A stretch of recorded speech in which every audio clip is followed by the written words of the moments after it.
بسم اللہ الرحمن الرحیم۔ حضرت ابو بکر صدیق رضی اللہ تعالیٰ عنہ کے بارے میں نبی کریم صلی اللہ علیہ وآلہ وسلم فرمایا کرتے تھے، میں نے جسے بھی اسلام کی دعوت دی اس نے کچھ نہ کچھ سوچ بچار اور کسی قدر وقفے کے بعد اسلام قبول کیا، سوائے ابو بکر کے، وہ بغیر ہچکچاہٹ کے فوراً مسلمان ہو گئے۔ ابو بکر سب سے بہتر رائے دینے والے ہیں۔ میرے پاس حضرت جبرائیل علیہ السلام آئے اور انہوں نے کہا کہ اللہ تعالیٰ آپ کو حکم دیتا ہے اپنے معاملات میں ابو بکر سے مشورہ کیا کریں۔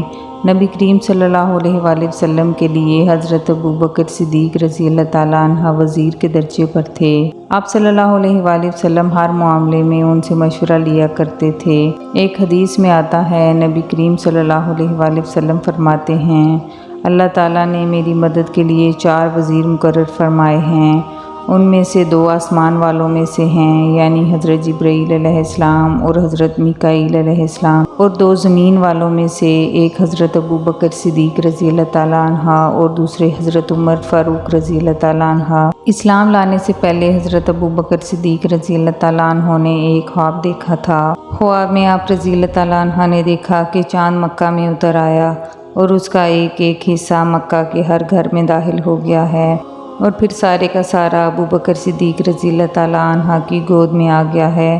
آپ نے یہ خواب ایک عیسائی عالم کو سنایا۔ اس نے اس خواب کی یہ تعبیر بیان کی کہ تم اپنے پیغمبر کی پیروی کرو گے جس کا دنیا انتظار کر رہی ہے اور جس کے ظہور کا وقت قریب آ گیا ہے، اور یہ کہ پیروکاروں میں سے سب سے زیادہ خوش قسمت انسان ہوگے۔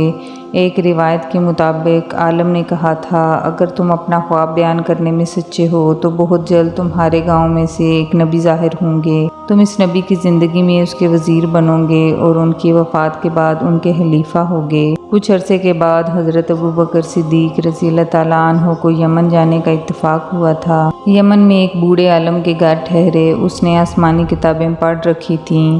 ابو بکر صدیق رضی اللہ تعالیٰ عنہ کو دیکھ کر اس نے کہا، میرا خیال ہے تم حرم کے رہنے والے ہو اور میرا خیال ہے تم قریشی اور تیمی خاندان سے ہو۔ ابو بکر صدیق رضی اللہ تعالیٰ عنہ نے جواب میں فرمایا، ہاں تم نے بالکل ٹھیک کہا۔ اب اس نے کہا، میں تم سے ایک بات اور کہتا ہوں، تم ذرا اپنا پیٹ پر سے کپڑا ہٹا کر دکھاؤ۔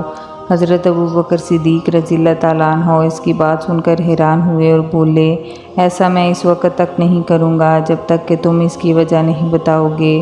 اس پر اس نے کہا، میں اپنے مضبوط علم کی بنیاد پر کہتا ہوں کہ حرم کے علاقے میں ایک نبی کا ظہور ہونے والا ہے، ان کی مدد کرنے والا ایک نوجوان ہوگا اور وہ ایک پختہ عمر والا ہوگا۔ جہاں تک نوجوان کا تعلق ہے وہ مشکلات میں کود جانے والا ہوگا، جہاں تک پختہ عمر کے آدمی کا تعلق ہے وہ سفید رنگ کا کمزور جسم والا ہوگا، اس کے پیٹ پر ایک بالدار نشان ہوگا، حرم کا رہنے والا تیمی خاندان کا ہوگا، اور اب یہ ضروری نہیں کہ تم مجھے اپنا پیٹ دکھاؤ کیونکہ باقی سب علامتیں تم میں موجود ہیں۔ اس کی اس بات پر حضرت ابو بکر صدیق رضی اللہ تعالیٰ عنہ نے اپنے پیٹ پر سے کپڑا ہٹا دیا۔ وہاں ان کی ناف کے اوپر سیاہ اور سفید بالوں والا نشان موجود تھا۔ تب وہ پکار اٹھا، پروردگار کعبہ کی قسم تم وہی ہو۔ سبحان اللہ۔ ناظرین، ویڈیو کو لائک اور چینل کو سبسکرائب کرنا نہ بھولیے گا۔ شکریہ۔